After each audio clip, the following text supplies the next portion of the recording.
Ma femme m'appelle en panique, il y a de l'eau sous la Dolce Gusto. Pourquoi est-ce que j'ai l'impression d'être 24 heures sur 24 au boulot? La cuve est un peu dure à enlever, il y a peut-être simplement un problème de joint entartré, ou bien elle n'était pas bien en place. On va tout de même s'en assurer. Pour ça, on va la démonter, cela dit, je ne te conseille de le faire qu'en dernier recours, et on va voir pourquoi. Sur le bas, il y a d'abord 2 vis à enlever, ce sont des Torx tête creuse. En haut, idem, 2 vis aussi, sauf qu'elles sont plus courtes. Je récapitule, ne te trompe pas, 2 vis longues en bas, 2 courtes en haut. Et là, ça commence à être délicat, 2 parties à déclipser de chaque côté. Ensuite, on fait levier, toujours délicatement, avec un tournevis. C'est pour ça que je t'ai indiqué de ne le faire qu'en dernier recours, car les carters sont assez difficiles à enlever et à remettre. On a à tout moment peur de les casser, c'est vraiment pas terrible. Attention ici, il faut déclipser l'interrupteur. Si tu as un tournevis à l'extrémité un peu plus large que celui-ci, c'est encore mieux. On va enfin accéder aux parties internes.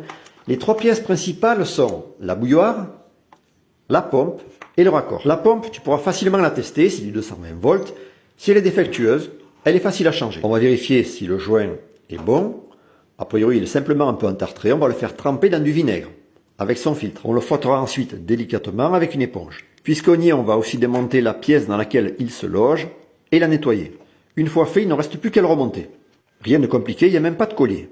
Il y en a par contre 2 si tu as à changer et démonter la pompe. Il suffira de les pincer pour retirer les tuyaux.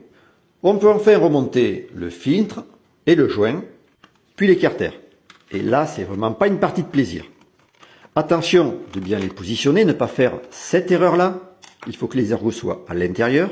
Ça va, on y est quand même arrivé, non sans effort et sans un peu de patience.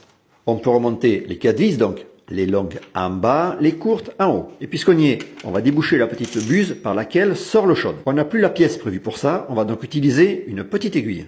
Ça, c'est fait. On vérifie que le joint de la cuve est correct. C'est bon aussi, on va essayer. Je te conseille par contre de mettre un petit plateau au cas où ça se reproduise. Ça a l'air ok, c'est parfait.